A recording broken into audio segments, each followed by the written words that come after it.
জীবন আমাদেরকে শেখায়, কিন্তু শেখা শেষ হতে হতে জীবনের আয়ু শেষ হয়ে যায়। বিয়ের আগে বন্ধুত্ব করুন, কারণ বিয়ের পর চাইলেও বন্ধু বানাতে পারবেন, কিন্তু সময় দিতে পারবেন না। যদি কাউকে কষ্ট দিয়ে থাকেন আর সে যদি চুপ থাকে, তবে তার নীরবতাকে ভয় করুন, কারণ এর বিচার স্বয়ং রব করবেন। মানুষ ডিপ্রেশনে মারা যায় না, মানুষ মারা যায় অবহেলায়, অনাদরে।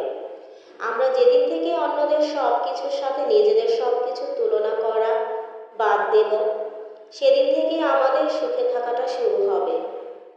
দেখতে শুনতে ভালো দেখালেও সুখে নেই কেউ।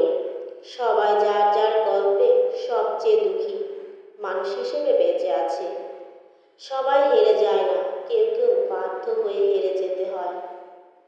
সম্পর্কে একটা সময় আসে, যে সময়ে মান অভিমান ভুলে গিয়ে সম্পর্ক টিকিয়ে রাখাতে বেশি গুরুত্ব দিতে হয়।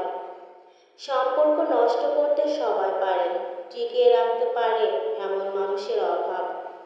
একটা সময় পার হওয়ার পর নিজেকে ভালো রাখার দায়িত্ব নিজেকেই নিয়ে নিতে হয়।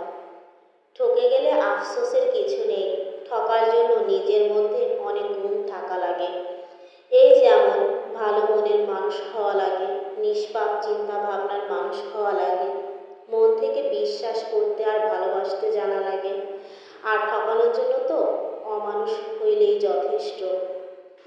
যে তোমার গুরুত্ব বোঝে তাকে তুমি গুরুত্ব দাও, যার কাছে তোমার মূল্য নাই তার থেকে দূরত্ব বাড়াও। পৃথিবীতে সবচেয়ে নিষ্ঠুর হলো সেই মানুষ, যে তার নিজের প্রয়োজনে মানুষকে ব্যবহার করে, আর প্রয়োজন ফুরিয়ে গেলে মানুষকে দূরে সরিয়ে দেয়। সুবিধাবাদীদের চক্ষু লজ্জা বলতে কিছুই থাকে না। প্রয়োজনে এরা নিজেকে সর্বোচ্চ নিচে নামাতেও দ্বিধাবোধ করে না। ভুল মানুষ মাত্রই হতে পারে, ভুল করাটা দোষের কিছু নয়। দোষের হলো ভুল করে সেটা বোঝার পরও নিজেকে না শোধরানো।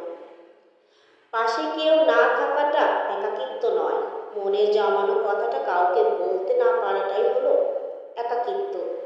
পাশের মানুষ আর মনের মানুষ এক নয়। স্বার্থের দুনিয়ায় কে আপন কে পর বোঝা বড্ড বিষয় কঠিন। বিনা কারণে যখন দেখবেন আপনার শত্রু বেড়ে গেছে, তাহলে বুঝবেন আপনি একজন সফল মানুষ। কারণ ব্যর্থতায় নয়, মানুষ হিংসা করে সফলতায়। টাকা খুব ছোট একটা শব্দ, অথচ এই ছোট শব্দটার প্রভাব এতটাই বেশি যে এর অভাব হলে দেখা দেয় হাহাকার, আর বেশি হলে বেড়ে যায়